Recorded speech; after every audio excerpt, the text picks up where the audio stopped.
An exhausted inventor faced financial ruin and a mechanical failure no engineer could solve. That night, he prayed for guidance and dreamed of a wheel unlike any the world had ever seen. When he awoke, he sketched what he'd seen, and that divine dream would change his life and the face of modern machinery. This is the true story of R.G. LeTourneau, the man who said his greatest ideas came from God. By the late 1930s, R.G. LeTourneau was a man under pressure. The Great Depression had left his company teetering.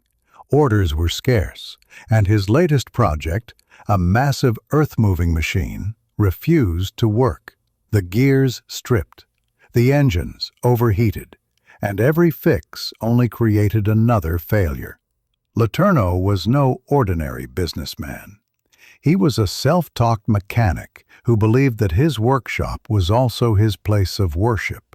Each evening, when the clang of metal fell silent, he would kneel beside his workbench and pray for wisdom. "Lord," he whispered one night, "you're the greatest engineer of all. Show me what I cannot see." He went to bed heavy-hearted, but that night his mind opened into something luminous. In the dream, he stood before a giant wheel, unlike any he'd built, smooth, strong, and glowing at the hub. A voice, quiet but clear, said, "The power belongs inside." He awoke before dawn, grabbed his pencil, and sketched the image still burning in his mind. A wheel with its motor inside the hub.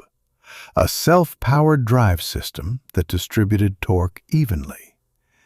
It was elegant, simple, and revolutionary. The next morning he gathered his engineers. They stared at the drawing, skeptical. "It can't work," one muttered.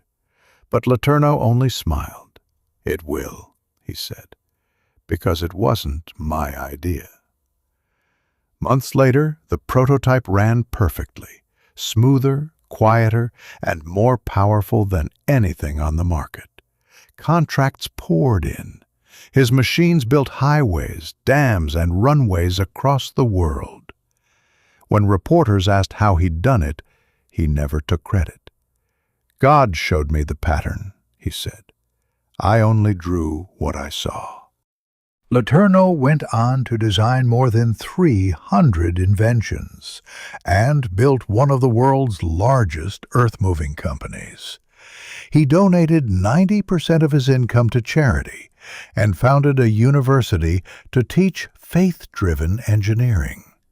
But he always told his students the same story. It wasn't just a dream. It was a reminder that heaven still speaks if you're humble enough to listen. And so, from one night's prayer came a lifetime of creation, a wheel born of faith that turned the world forward.